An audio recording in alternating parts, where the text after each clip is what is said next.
안녕하세요. CAD 프로그램 및 솔리드웍스 2의 첫 번째 강의 시작하도록 하겠습니다.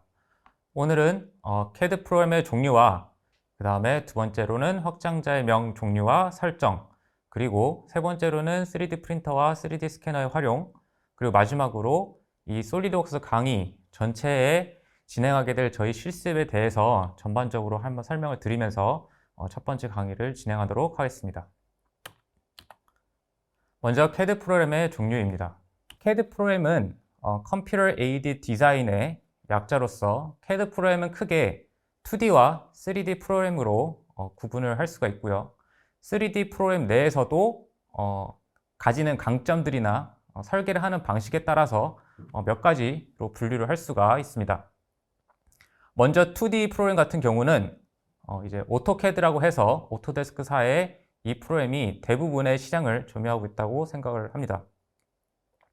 이 화면 아래에 보이는 이 그림이 오토캐드로 이제 2D 설계를 한 예시인데요. 보시는 것처럼 오토캐드는 도면을 치는데 주로 특화가 되어 있습니다. 그래서 도면을 친다는 거는 저희가 하는 이런 산업이나 로봇 분야의 부품뿐만이 아니라 건축물 이러한 분야에서도 많이 사용이 되고 있습니다. 3D 프로그램 같은 경우에는 솔리드웍스, 카티아, 프로2, 크레오, 그 다음에 퓨전 360, 온쉐이프 등 다양한 프로그램들이 있는데 제가 여기에 명시해둔 프로그램 외에도 훨씬 더 많은 종류의 프로그램들이 존재를 하고 있습니다. 굉장히 많이 사용되고 있는 것 중에 NX라든지 라이노라든지 이런 프로그램들이 있는데요. 이런 프로그램들은 주로 제가 알기로는 디자인 업계에서 훨씬 더 많이 사용되고 있습니다. 자, 여기 있는 솔리드웍스랑 카티아 같은 경우에는 이 다음 슬라이드부터 조금 더 설명을 드리게 될 테니 잠시 미뤄두고 그 뒤에 있는 프로2 크레오 같은 프로그램과 퓨전 360에 대해서 간단히 설명을 드리겠습니다. 프로2 크레오로 쓴 거는 프로2라는 예전에 명칭으로 프로그램이 개발이 돼서 사람들이 굉장히 많이 사용을 했었는데 프로그램 이름을 지금 크레오로 바꾸게 되었습니다. 하지만 여전히 프로2라는 단어를 워낙 많이 쓰다 보니 여전히 저렇게 함께 명명하는 경우가 많이 있습니다. 자, 퓨전 360은 오토캐드랑 같은 계열 회사에서 만들어졌는데요. 오토데스크라는 회사에서 2D뿐만이 아니라 3D, 솔리드웍스 같은 3D CAD를 위해서 퓨전 360이라는 프로그램을 만들게 됐고요. 설계하는 방식도 솔리드웍스랑 매우 흡사합니다. 그래서 평면에 스케치를 하고 이 스케치를 돌출하는 형태로 설계를 하는 게 같은데 차이점이라고 한다면 솔리드웍스는 저희가 이후에 실습을 하면서도 알게 되겠지만 파트를 하나하나 설계를 하고 그 다음에 어셈블리 파일을 또 만들어서 설계했던 파트 파일들을 불러온 후에 이것들을 조립을 하는 형태로 저희가 설계를 진행하게 됩니다. 근데 퓨전 360 같은 경우에는 탑다운 방식의 설계가 좀 가능하기 때문에 하나의 파일에서 파트를 설계를 해 나가면서 그 어셈블리 할 파일도 같이 바로 설계를 할 수 있는 방법도 있고, 즉 설계를 하면서 어셈블리가 가능하다는 거죠. 아니면 어셈블리 된 파일을 처음부터 설계를 한 다음에 거기에서부터 파트를 하나하나 쪼개는 방식으로 설계를 할 수 있다는 차이점이 있습니다. 그러면 이런 솔리드웍스나 퓨전 360처럼 평면을 정의를 하고 여기에 저희가 스케치를 하고 이거를 돌출하는 방식으로 설계하는 프로그램 외에도 카티아나 프로2, 크레오 이 프로그램 같은 경우에는 서피스 기반 설계를 하게 되는데요. 예를 들어서 저희가 원기둥을 설계한다고 생각을 해봅시다. 그러면 카티아나 프로2 같은 경우에는 원기둥의 밑면과 윗면이 될 원을 설계를 하는 게 아니라 위에 윗면의 평면을 정의를 하고 그 아랫면에 있는 평면을 정의를 합니다. 그리고 그 원기둥의 옆면이 될 무한한 길이의 원기둥 평면을 정의를 했을 때 이 세 평면이 교차하는 구역이 이제 원기둥이 되기 때문에 이런 형태로 설계를 하는 것이 이제 서피스 기반 설계입니다. 그러면 도대체 이 두 개의 차이를 왜 가져가느냐? 솔리드웍스나 퓨전 360 같은 경우에는 훨씬 더 저희가 직관적으로 설계를 해 나갈 수 있습니다. 하지만 예를 들어서 저희가 청소기 같은 거라든지 좀 되게 곡면이 많은, 예를 들어서 전기밥솥 같은 요즘 디자인이 굉장히 이쁘게 나오잖아요. 이런 설계들은 저희가 솔리드웍스나 퓨전 360 같은 것으로는 설계하기가 조금 더 어렵습니다. 저희가 곡면을 설계를 할 수는 있지만 정확하게 설계가 좀 더 어렵다는 얘기고요. 카티아나 프로이 같이 이 평면 기반 설계를 하게 되면 저희가 수식 같은 걸 이용을 해서 훨씬 더 정교하게 곡면을 저희가 구현해 낼 수가 있습니다. 그래서 주로 디자인 같은 경우에 이런 평면 기반 CAD 프로그램을 더 많이 사용하고 있습니다. 자, 그 외에 제가 이제 마지막으로 설명드릴 게 온쉐이프 같은 프로그램인데, 온쉐이프라는 프로그램은 생긴 지 그렇게 오래되진 않았고요. 이거의 강점이라고 한다면 팀원에 있는 여러 사람들이 온라인으로 접속을 해서 동시에 웹 기반으로 한 파일을 같이 설계 나갈 수 있다는 강점이 있습니다. 그래서 요즘에는 이렇게 여러 사람들이 같이 한 번에 작업할 수 있는 웹 기반 CAD 프로그램들도 개발이 되고 있습니다. 자, 솔리드웍스 같은 경우에는 솔리드웍스 다소 시스템스라는 회사에서 만든 프로그램인데, 특히 공대에서 정말 기계과 같은 경우에 특히나 더 많이 사용하는 프로그램입니다. 이 CAD 프로그램에서 주로 쓰이는 분야는 여러 가지 디자인 기구 설계라든지 아니면 기계 설계 또는 전기 설계, 전자, 건축, 토목, 메디컬, 의료 등 다양한 산업 분야에 적용이 되고 있고요. 저 같은 경우는 이제 로봇을 만드는 사람인데 로봇을 만드는데도 항상 많이 사용이 되고, 꼭 이런 로봇을 만들지 않더라도 요즘에는 실험을 하기 위한 실험 기구 설계를 위해서도 다양하게 많이 사용되고 있습니다. 앞서 말씀드린 것처럼 솔리드웍스나 퓨전 360처럼 이런 프로그램들의 장점이라고 한다면 사용이 편리한 3D CAD를 할 수 있도록 디자인이 된 프로그램이라는 점이 가장 큰 장점이고요. 즉 배우기에 굉장히 쉽다라고 생각하면 될 것 같습니다. 그 다음에 저희가 이후에 실습을 하면서도 배우겠지만 자유로운 2D 표현이 가능하기 때문에 평면에서 스케치라는 과정을 통해서 저희가 원하는 모양을 좀 쉽게 그려나갈 수 있다는 점이 큰 강점이라고 할 수 있습니다. 그리고 말씀드린 것처럼 굉장히 직관적으로 디자인을 할 수 있습니다. 그 외에도 가격이 카티아라는 이런 서피스 기반 프로그램도 상대적으로 좀 저렴하다라는 또 강점도 있고요. 그 다음에 폭넓은 산업 분야를 포함하는 3D 디자인 설계에 최적화된 수직 계열화된 소프트웨어 패키지랑 이제 파일 호환성, 그리고 그 필요한 애드인, 플러그인 등이 굉장히 많이 제공이 되고 있습니다. 하지만 이 솔리드웍스의 최고의 단점이라고 한다면 3D에서 2D로 변환할 때 좀 부자연스럽다는 게 있고, 앞서 말씀드린 것처럼 서피스를 좀 표현할 때 부드러운 곡면의 어떤 형상을 만들 때는 저희가 정확하게 원하는 형태로 곡면을 디자인하기는 다소 조금 어렵다는 점이 있을 수 있습니다.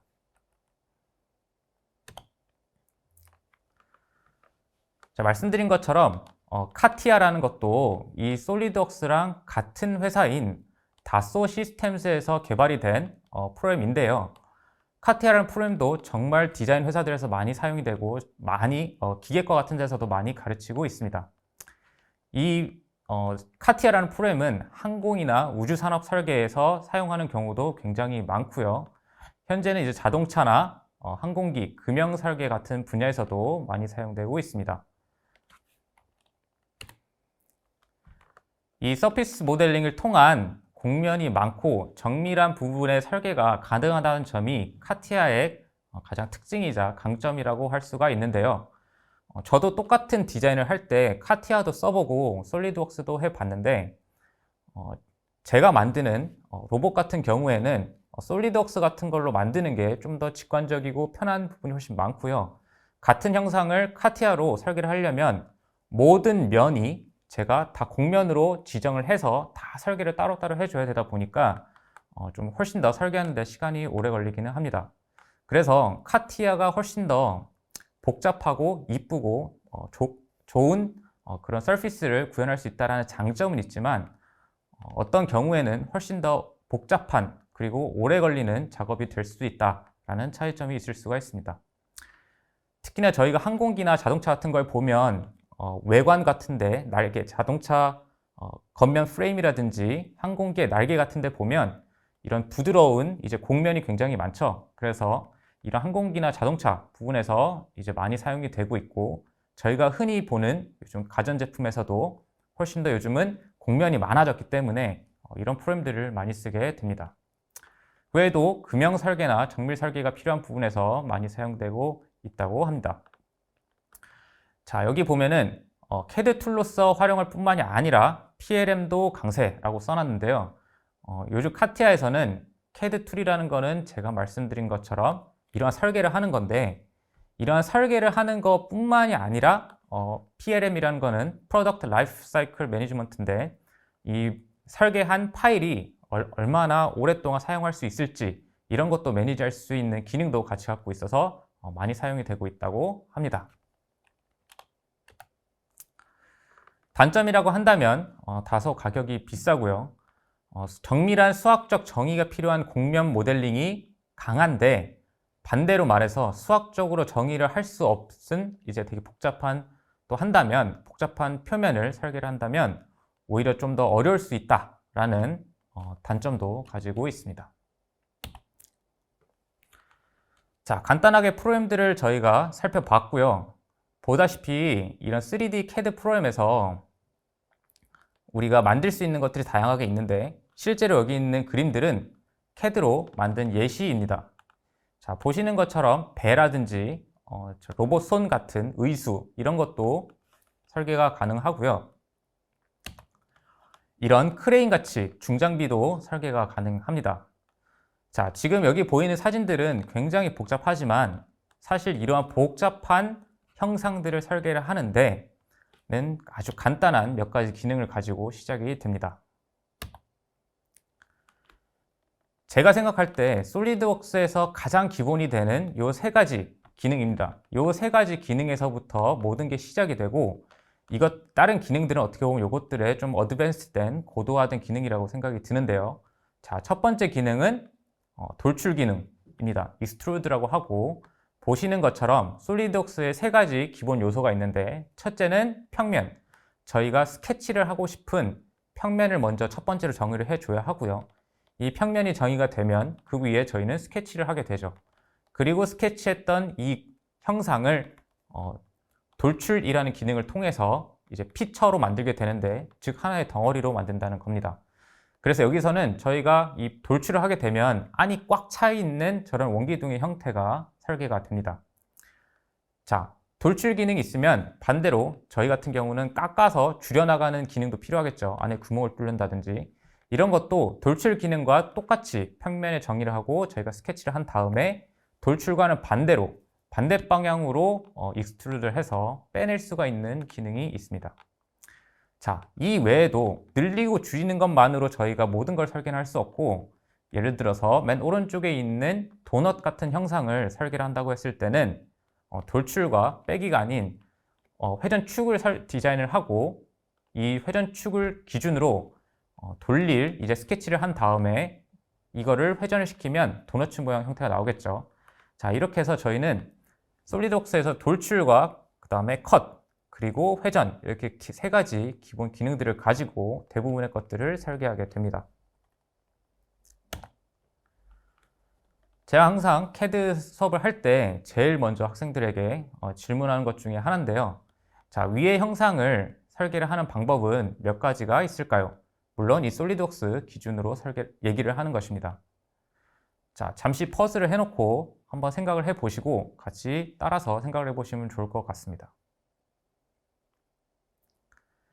자, 이걸 설계할 수 있는 방법은 사실 무수히 많이 있는데요. 크게 한 세 가지 정도가 있을 것 같습니다. 첫 번째는 원기둥을 만들고 나서 그 안에 원기둥을 파내는 형태로 설계를 할 수 있겠죠.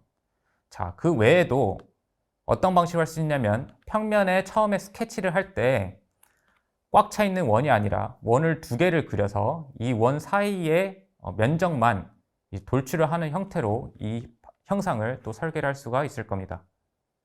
마지막으로는 회전 기능을 이용을 해서 가운데 회전축을 그리고 사각형을 회전축으로 기준으로 해서 360도 돌리면 이와 같은 형태가 또 나올 수가 있겠죠.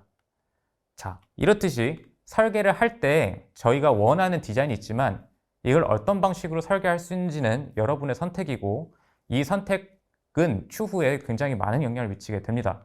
그래서 이 설계를 하기 전에 어떤 방식으로 설계를 할지 고민하는 것이 굉장히 중요합니다. 자, 이것도 비슷한 예제인데 이러한 형태를 저희가 설계를 하고 싶다고 한다면 여러분들은 어떤 방식으로 설계를 진행하고 싶으신가요? 잠시 퍼즐을 해놓고 생각을 해보시면 좋을 것 같습니다.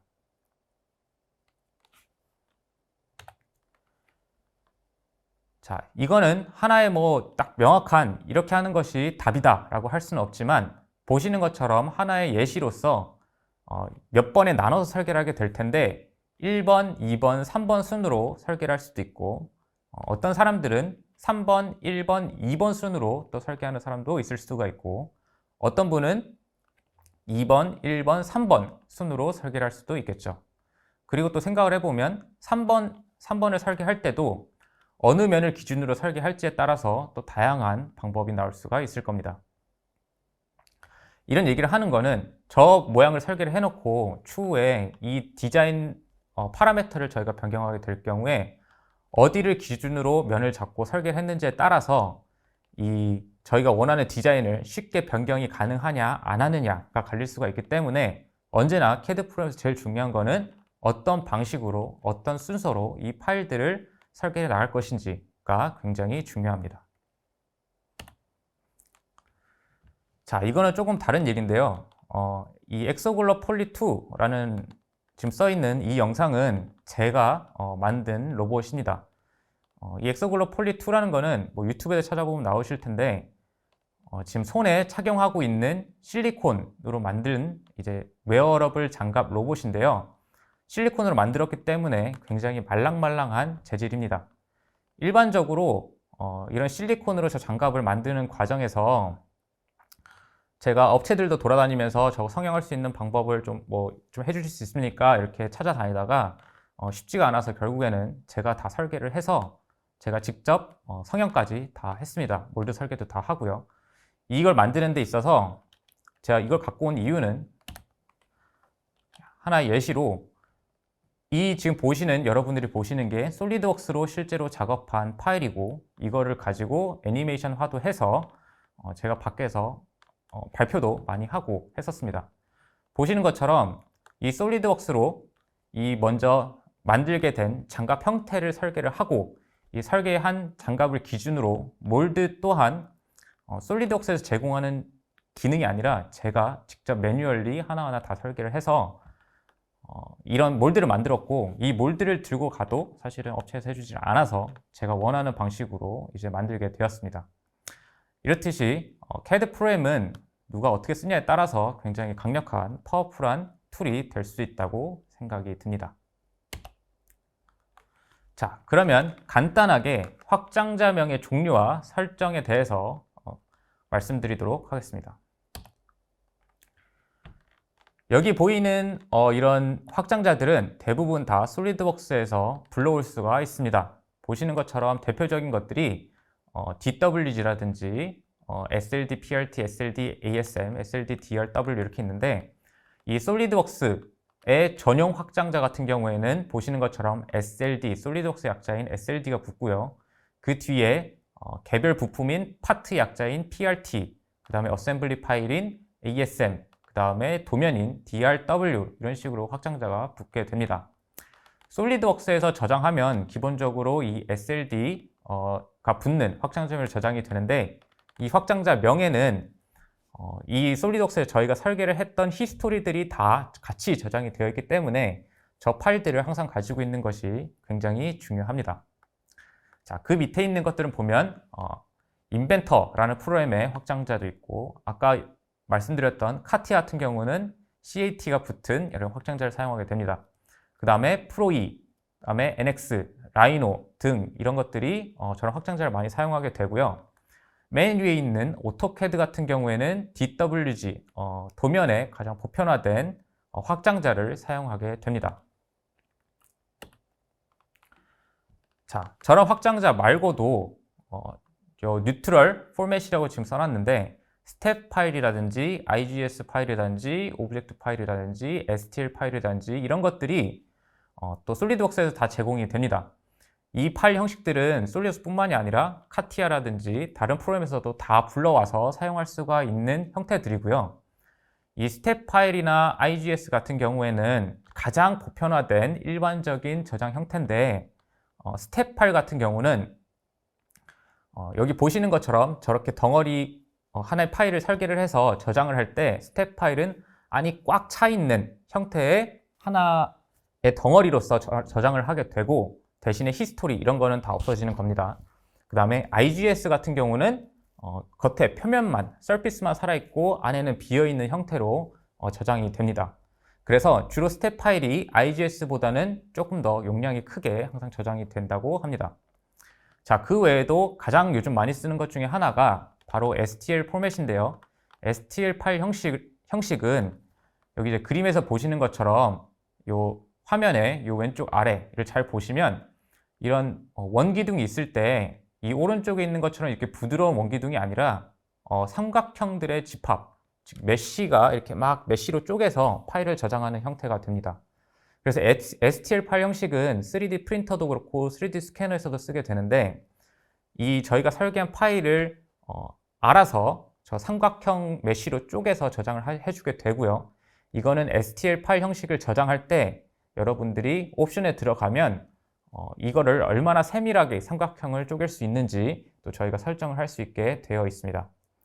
여러분들이 여기서 잘 기억을 해야 되는 거는 STL 파일 형식 같은 경우에 삼각형 메쉬로 구성이 되어 있다 보니, 물론 3D CAD 프로그램인 솔리드웍스에서 변형을 하게 되면 당연히 꽉 차게 되지만, 만약에 3D 스캐너 같은 걸 쓸 경우에는 저 메쉬가 하나라도 비게 되면 파일이 나중에 사용하는 데 큰 오류가 생길 수 있기 때문에 이런 확장자명을 좀 이해하고 있는 것도 설계를 하는데 많은 도움이 됩니다. 자, 저희가 이 수업을 통해서 실습을 할 때는 솔리드웍스 2016 버전을 사용을 해서 제가 강의를 진행하게 됩니다. 자, 근데 2018 버전 이상 버전부터는 여기 보시는 것처럼 3D 인터커넥트라는 기능을 활용해서 다른 프로그램에서 만들어진 파일도 가지고 올 수 있다고 합니다. 가장 큰 차이는 2018 이전 버전에서 저희가 뭐 스텝 파일이나 아니면 다른 확장자 걸 갖고 왔을 때 불러와서 볼 수는 있지만 그것들을 다시 히스토리를 보거나 이런 건 안 되는데, 여기서 제공하는 이 기능은 다른 프로그램에서 만든 파일도 갖고 왔을 때 저희가 설계도 좀 수정할 수 있도록 스스로 설계한 것처럼 파일을 히스토리를 만들어주는 그런 기능이라고 합니다. 혹시 필요하시다면 좀 확인해 보시길 바라겠습니다. 자, 그 다음에 간단하게 3D 프린터와 3D 스캐너에 대해서 짚고 넘어가도록 하겠습니다. 3D 프린터나 스캐너를 여러분들이 사용하실지는 모르겠지만 제가 알기로 산업에서도 요즘 굉장히 많이 사용되는 걸로 알고 있습니다. 3D 프린터 같은 경우에 이제 밀링이나 선반 같은 거를 해서 어떤 덩어리의 재료를 결삭 가공, 잘라가면서 가공하는 방식이 아니라 적층하는 방식을 활용을 해서 저희가 사용을 하게 되는데요. 주로 항상 이거는 Z축 방향으로 재료를 쌓아 올리면서 3차원 형상을 조형하게 됩니다. 3D 프린터의 종류는 뭐 FDM 방식도 있고 SLS, SLA 방식, 뭐 잉크젯 뭐 등등 굉장히 이제 요즘 많이 있죠. 근데 그런 것들 중에서 오늘은 대표적으로 SLS와 OAM 방식을 간단하게 그냥 보여드리려고 합니다. 이 3D 프린터는 항상 방식에 따라 조금씩 후가공의 방식은 다르긴 한데 대체로 후처리가 항상 필수적으로 따라가게 되고요. 이 3D 프린터가 최근에 특허가 풀리게 되면서 다양한 방식의 3D 프린터가 개발이 되고 회사들도 많이 늘어나면서 저희 연구뿐만이 아니라 산업계에서도 많은 영향을 끼치고 있습니다. 처음에는 시제품을 만드는 용도로 많이 사용을 하다가 요즘에는 이제 음식을 만드는 3D 프린터, 건축물을 만드는 3D 프린터, 그 다음에 뭐 아니면 의수, 의료 등의 다양한 분야에서 지금 활동을 하고 있습니다. 그 중에 대표적으로 산업에 계시는 분들을 위해서 SLS 방식을 좀 소개를 드리고 싶은데요.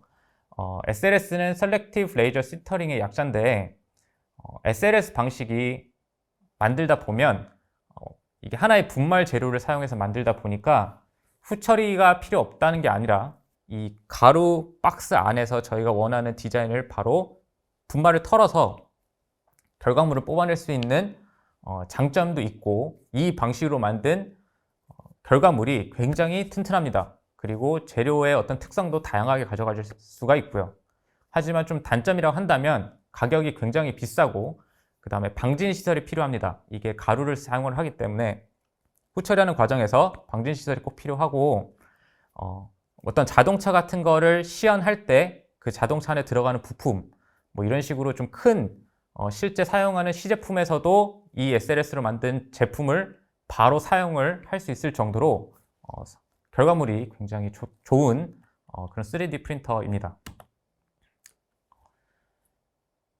저 오른쪽에 있는 이 영상 같은 경우는 이제 OAM의 3D 프린터 방식을 지금 보여주고 있는데, 보시는 것처럼 3D 프린터가 어떤 박스 형태에서 이거를 프린트하는 게 아니라 매니플레이터를 이용을 해서 공중에서 바로 3D 프린터 형상을 조형하는 어떤 방식을 이런 OAM이라고 합니다. 이 왼쪽 사진에 있는 거는 SLS 방식의 3D 프린터 결과물의 한 예시라고 볼 수 있습니다. 3D 스캐너 같은 경우에는 크게 두 가지로 나뉘게 됩니다. 이 첫 번째 경우는 핸드헬드 스캐너라고 해서 보시는 것처럼 손에 들고 있는 저 어떤 기구를 이용을 해서 원하는 스캔하고 싶은 어떤 형상을 일정 거리 떨어진 상태에서 이제 스캔을 이렇게 쭉 하면 아까 앞에 설명드렸던 STL 파일 형식으로 메쉬 형태로 이 삼각형들을 서로 붙여나가면서 형상을 스캔해주는 방식입니다. 이런 핸드헬드 방식은 저런 지금 여기 영상에서 보이시는 뭐 자동차 휠뿐만이 아니라 건물만한 뭐 조각상 이런 것들도 스캔하고 하는데 또 활용이 되고 있습니다.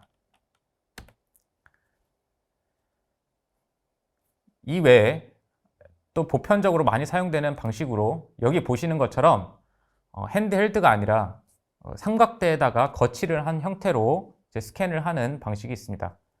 이 방식은 물건이 있고 스캐너가 있고 이 거리가 항상 유지가 되기 때문에 훨씬 더 정교하게 깔끔하게 스캔을 할 수 있다는 장점이 있지만, 반면에 보시는 것처럼 스캔하고 싶은 물체가 바닥에 닿아 있죠. 그렇기 때문에 바닥면은 스캔이 되지가 않습니다. 그래서 이런 부분은 결국에는 STL 파일 형식으로 보면 완성되지 않은 덩어리가 될 텐데, 보통 3D 스캐너 이 프로그램에서 이런 부분들을 스스로 메워주는 기능들도 함께 보통 제공을 합니다.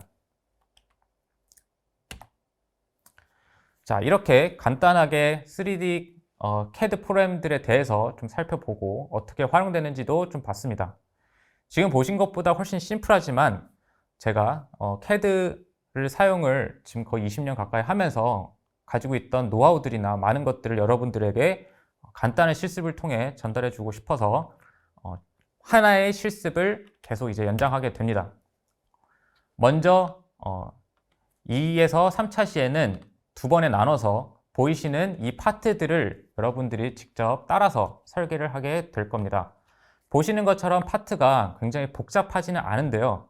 이걸 보시고 여러분들이 스스로 다 설계를 하실 수도 있겠지만, 저는 이 파일들을 설계를 하면서 여러분들에게 생길 수 있는 문제점이라든지 아니면은 이런 비슷한 모양의 파일들을 어떻게 하면 하나의 파일로 설계를 할 수 있는지, 아니면은 이런 설계를 할 때 변수들을 지정을 해서 변수를 가지고 설계들을 수령할 수 있는 방법이라든지, 그 외에 설계를 하는 과정에서 많이 쓰는 기능을 좀 손쉽게 쓸 수 있다든지, 이런 팁들을 같이 여러분들과 함께 실습하면서 배워보도록 하겠습니다.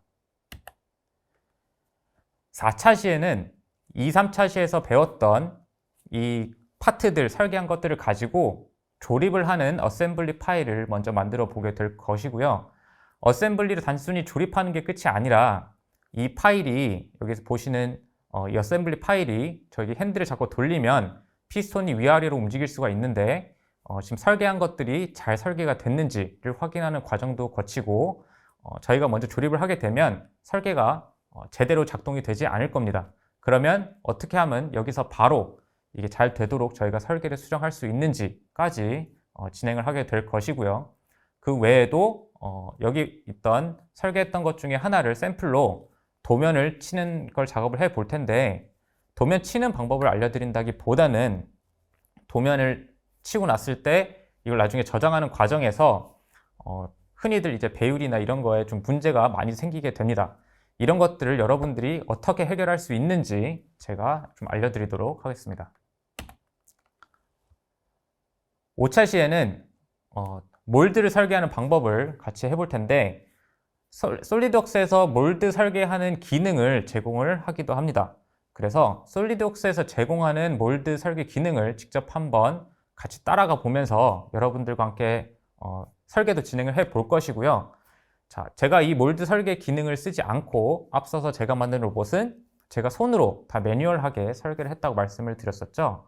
그렇기 때문에 이 파일도 저희가 매뉴얼하게 직접 몰드를 설계를 다 따로 하는 것도 간단하게 해보려고 합니다. 이 매뉴얼하게 저희가 몰드를 설계하기 위해서 필요한 기능이 몇 가지가 있는데, 간단한 그런 기능들을 좀 공유를 드리고, 이 기능들은 단순히 몰드 설계뿐만이 아니라 여러분들이 다른 파트들을 설계할 때도 사용할 수 있는 기능들이기 때문에 같이 보시고 따라해 보시면 좋을 것 같습니다. 그리고 마지막 저희 6차시 강의 때는 이렇게 설계한, 그리고 이제 어셈블리가 됐던 이 파일을 가지고 솔리드웍스 자체에서 제공하는 기능입니다. 이 어셈블리 파일이 어떻게 분해를 되고 어떻게 조립이 되는지, 그리고 이것들이 움직이면서 이 전체적인 형상을 동영상으로서 볼 수 있는 이런 애니메이션 기능을 제공을 하는데, 이 기능들이 아주 복잡한 것까지는 저희가 구현할 수는 없지만 간단하게 설계한 것들을 설명하기에 굉장히 편리한 기능이기 때문에 여러분들에게 짧은 강의를 통해서 어떻게 하면 이런 것들을 할 수 있는지를 좀 공유를 드리려고 합니다. 자, 보시다시피 CAD 강의는 매 차시마다 실습이 다 따로따로 진행이 되는 게 아니라 계속 연결이 돼서 진행이 되기 때문에 이 솔리드웍스 강의를 들으시면서 파트들 설계한 것도 다 저장을 잘 하시고, 그 파트들을 설계한 거를 가지고 저장해뒀던 파일들을 가지고 저희가 어셈블리도 하고 이런 애니메이션 만들어 보고 몰드 설계해 보고 진행을 해야 되기 때문에 파일들을 잘 따라오시면 좋을 것 같습니다. 네, 다음 시간에는 솔리드웍스 부품 설계 실습 첫 번째 시간을 진행하도록 하겠습니다. 먼저 간단한 팁들에 대해서 몇 가지 제가 설명을 드릴 거고, 앞서 보여드렸던 여러 파트들 중에서 1번부터 5번까지 설계를 진행하도록 하겠습니다. 감사합니다.